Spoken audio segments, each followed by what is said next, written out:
Hey learners, welcome to Connected.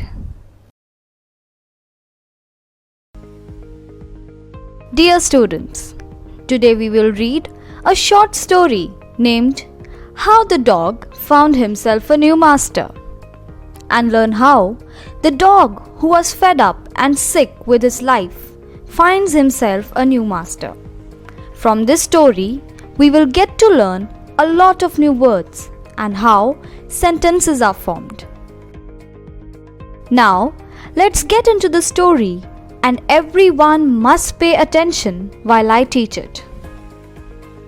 In the first part of the story, it tells us about the traditional life of dogs and how they used to roam freely and enjoyed their freedom without any limitations.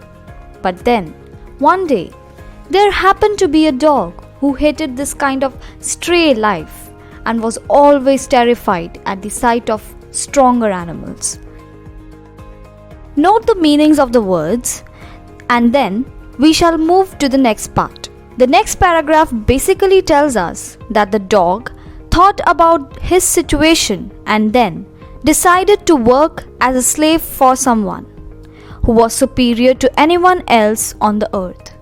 And then he sets off hoping of finding such a master. Students, what do you think? Will the dog find his master? Let's find it out in the next part.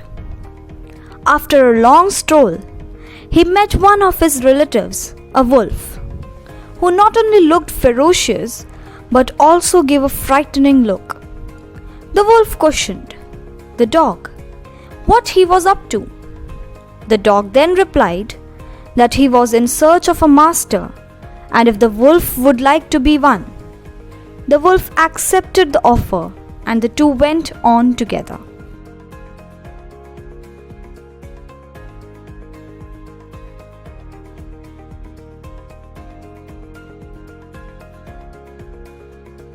Now, let's move on to the next part. After covering a lot of ground, the wolf suddenly sniffed, moved quickly, and hid himself in the bush.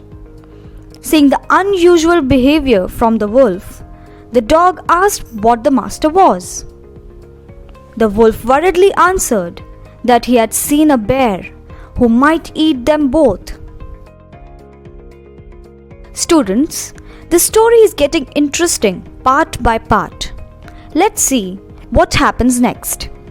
After finding out that the bear was stronger than the wolf, he decided to approach the bear to work under him as a servant. The bear agreed to the offer without any hesitation, and immediately after taking up service with the bear, they decided to search and hunt for cows to satisfy their hunger. Was bear the perfect master for the dog? Let's find out. After walking for some time, they finally found a group of cows, but as soon as they tried to proceed towards them, they heard a strange noise made by the cows. They noticed that the cows were screaming out loud and running here and there due to terror.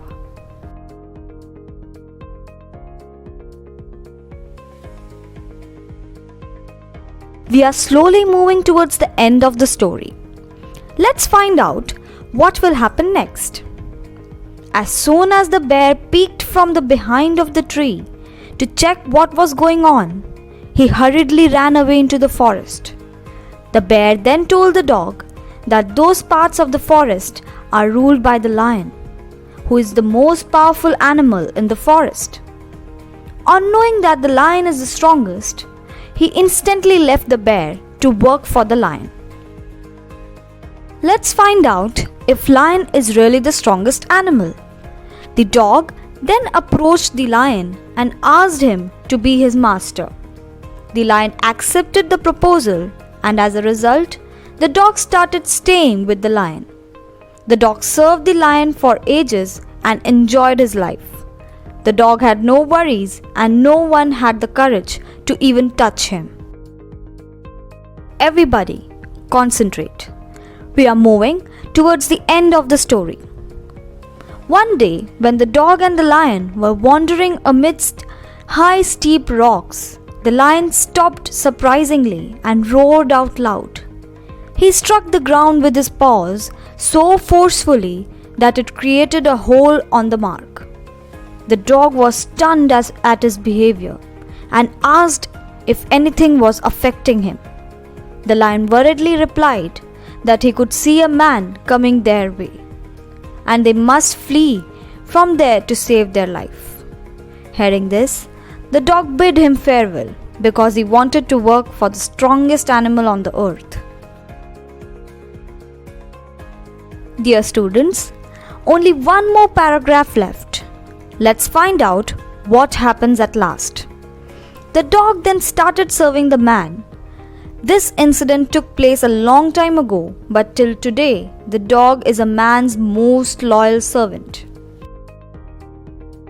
So, that marks the end of the story, where we learnt how a dog was at first ill-pleased, finds himself the strongest master and stays loyal to him for the rest of his lifetime. This story also breaks down why a dog is known to be a man's most faithful servant. Let us revise the chapter and practice some fun exercises. I expect answers from each one of you.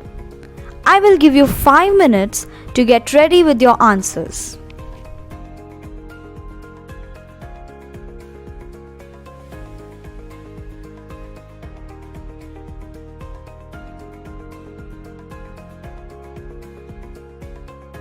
Great job, everyone.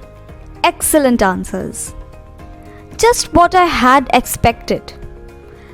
Those who are still having some trouble can match the answers.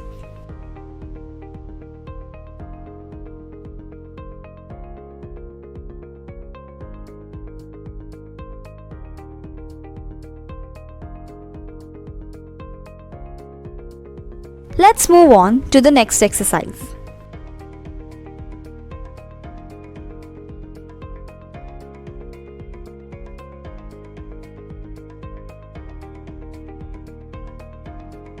Pay attention while I dictate the answers, and those who have already done should match it.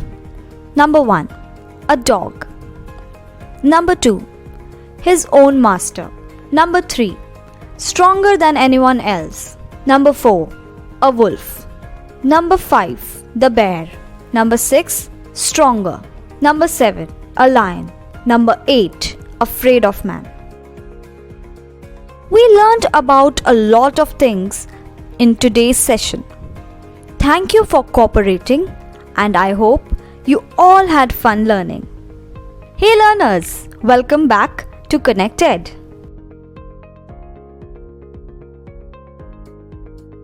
In today's session, we will learn a poem, The Kite, by Harry Ben. In this poem, Harry Ben has described the beauty of a new kite when it flies in a clear sky.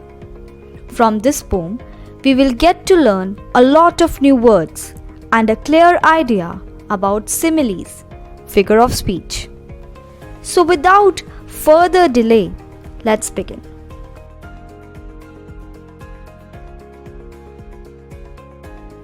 Let's read the first stanza. How bright on the blue is a kite when it's new. With a dive and a dip, it snaps its tail. In the first stanza, the poet has described when a new kite flies on a clear blue sky, it fascinates the viewer with its beauty. The kite moves in its own unique way.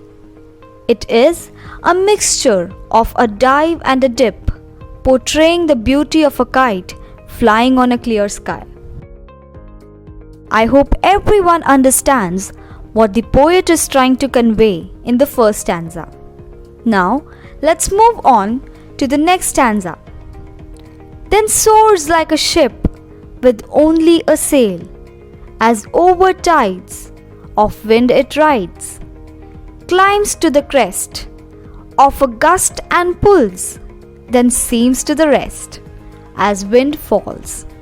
The poet has compared the sudden rise and fall in a kite's movement with the flow of the wind is just like a ship which rides the waves in the ocean.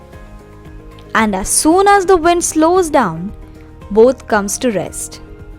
The comparison of one thing with another thing of a different kind is known as a simile. This is a figure of speech and is commonly used in poems. Moving on to the next stanza. Pay attention when I read it. When string goes slack, you wind it back and run until a new breeze blows, and its wings fill, and up it goes.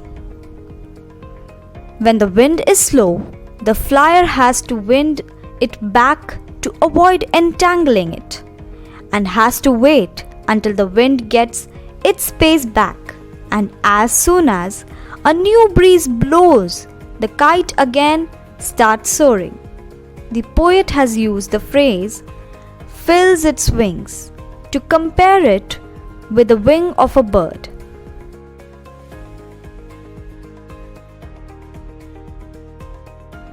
Let's read the next stanza. How bright on the blue is a kite when it's new, but a ragged thing you never will see. When it flaps on a string in the top of a tree, everybody appreciates the beauty of a kite when it floats in the clear sky. But when the kite gets stuck on the top of a tree, it gives a worn out look.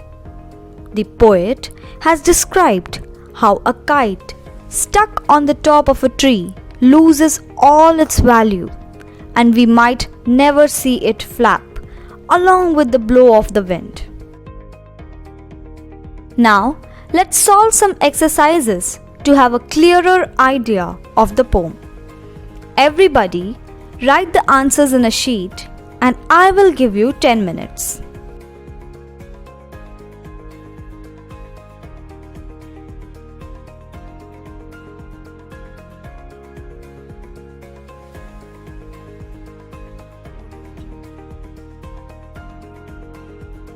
I hope everybody is done writing the answers.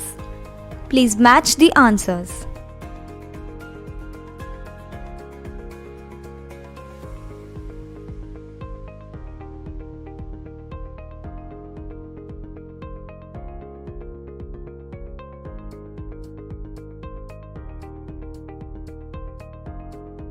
Teaching bright students like you guys is always a great experience. I hope you guys too had a great experience. That's it for today's class. We will meet in the next one.